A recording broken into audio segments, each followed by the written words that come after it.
Exploding Starlight presents Sunken Dream. Today's episode, Thinking Back.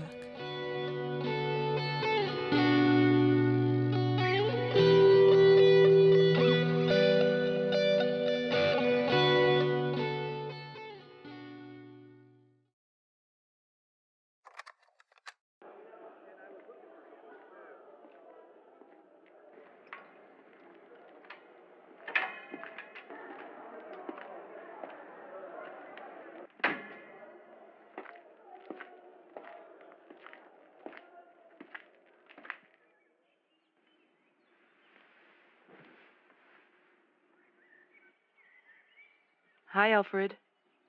Hello, Dr. Carey. Good to see you up. How are we feeling today? Oh, fine. Not, good or bad, just fine. I see. Any dreams? No. What about hallucinations? Luckily, none of those either. I hardly get those to begin with. I see. We finally got that write-up from your therapist. I went through the file and there's some things I'd like to touch base with you on, if you'd be okay with that. Sure. I need a yes or no from you, Mr. Mort. Then, yes. Wonderful. So from what I understand, you've been seeing Dr. Filong for 4 years now, and in that time you have not discussed your dreams with him. I have not, no. May I ask why? Well, it's honestly a really dumb reason. I'm not here to make any judgments, Alfred. I'm here to understand what happened, and how I can help. Sorry. No need to apologize. Please, tell me why. He kinda scared me. Scared you? Yeah, like, he was super intimidating when I first met him. He looked like he'd throttle me if I breathed the wrong way. Well, that's concerning. I was going through a lot when we first met. It's not all his fault. I was probably reading into things too much back then. Yes, that's understandable. Though it leads me to ask, why did it never come up? After the initial intimidation. Well, we set a routine, I guess. A routine? Yeah, we'd talk about the specific issues I was having, and that would be all we talked about. It was, familiar. I see. You know, for some, avoiding traumatic memories is the best course of action, as confronting those memories may cause an individual's recovery to relapse. Now, not to sound presumptuous, but from what I understand, you staying in your comfort zone, repressing the memories or dreams that bother you, does more harm than good. Does that sound right? Yeah, I think you're right. No need to be embarrassed, Alfred. I just want to know where we can begin to improve. Can you remember when these dreams started? Oh, I think they started about a month. Yeah, about a month before I moved back home. I see. You mentioned these dreams were disturbing. Were they always like that? I don't think so. At least not at first. When would you say they changed? Do you remember? Yes, actually, it was about a week before I got the call about my mom. All right. Would you mind describing that night to me? The dream itself, what happened leading up to it? I want to know everything. Oh, what? Well, I don't know. I mean, I guess Alfred, if you're not ready to talk about it, we can save this conversation for a later date. No, it's not that. I've never talked about it before. This is new territory for me. Never talked about it before? Yes? So you seriously haven't talked to your therapist about any of this? Yes? Your distrusting Carl is something we can talk about later. Listen, Alfred, I promise you, this is a safe space. You are free to talk, or not talk, about whatever is comfortable for you. I know. Good. I'm glad to hear it.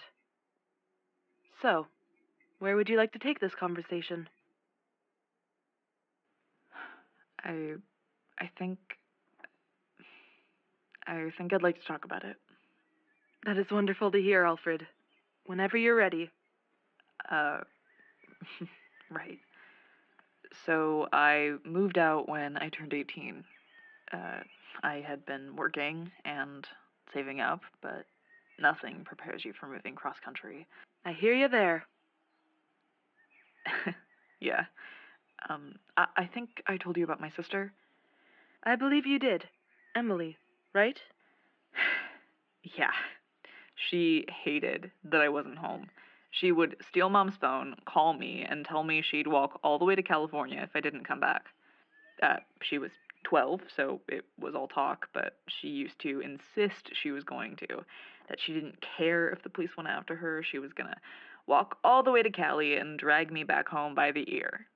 Of course, I worked, so I'd miss a lot of Emily's calls. As you can imagine, she did not like this one bit. She allegedly drove my mom up the walls about how I ignored her. It got to a point where Mom begged me to take time to talk to her at least once a week. That's how we got into reading together. Oh?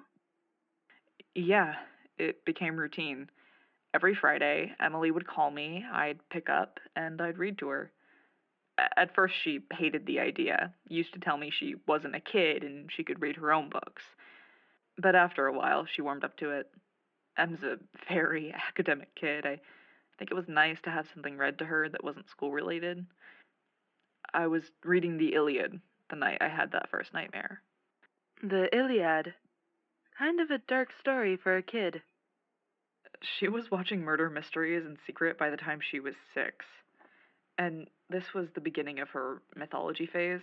I thought it'd be an interesting introduction to some of the lore. Ah, I see. Did you like the story? It was one of my favorites in high school. We had just started reading The Death of Patroclus. It's about 10:30 when she tells me to keep reading until she falls asleep. And I did, fully intending to hang up when she finally went to bed.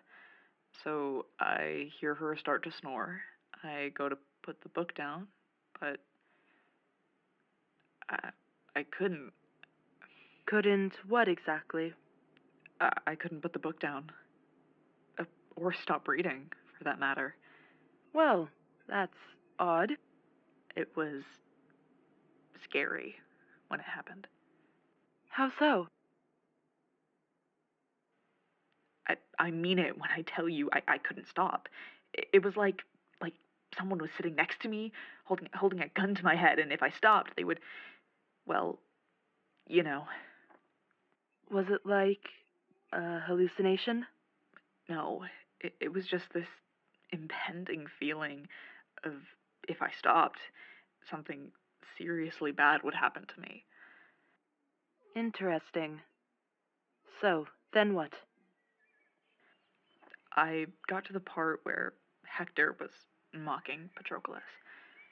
The line was it was not even Achilles, for all his great prowess, could help you. He that remained in the camp, but gave you careful instruction, saying, as forth you sallied, do not come back to these hollow ships, O Patroclus, commander of horsemen, until you have torn the tunic on murderous Hector's breast and soaked it red with his blood.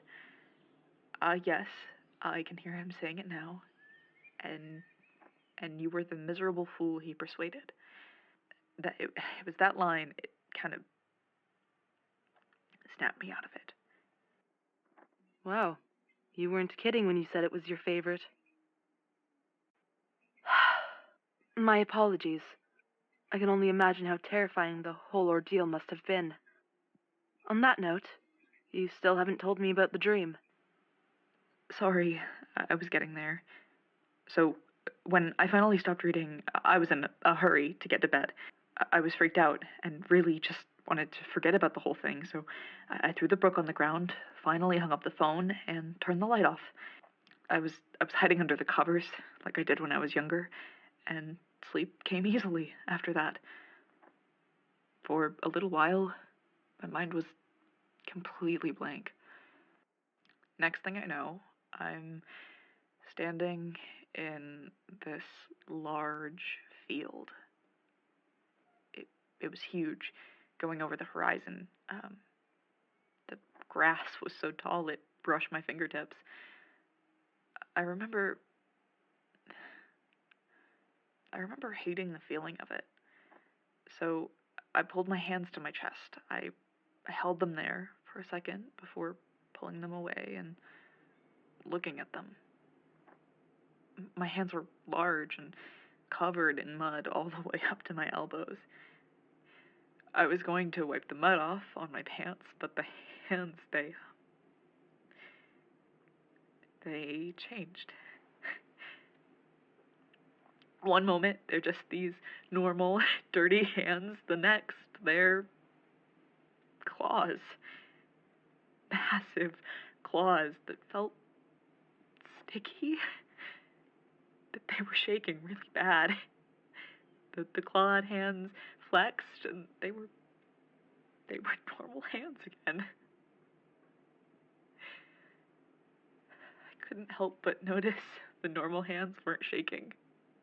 They were completely still. I heard someone cough, and when I looked up, there was a dip in the grass about 6 feet away from me. I didn't take my eyes off of it as I started walking towards it. There was someone laying there. Who was laying there, Alfred?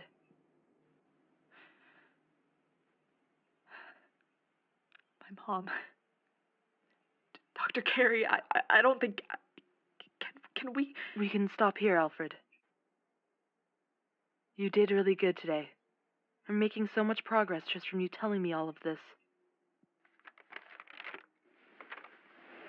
I'm going to run these notes back to my office, then I'll be back to check on you. Is there anything I can get for you?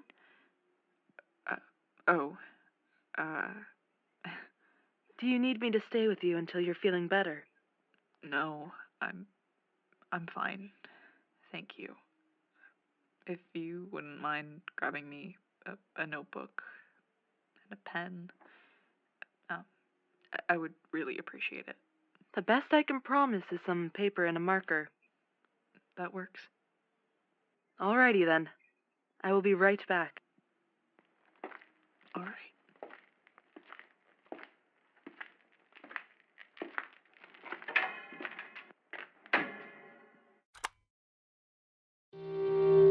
Sunken Dream is a podcast by Exploding Starlight Productions and is licensed under a Creative Commons Attribution Non-Commercial Share-alike 4.0 International License. Sunken Dream is written by Abba Kay and directed by Riptide Smith. Today's episode featured Abba Kay as Alfred Mort and Tara Prentice as Dr. Blake Carey.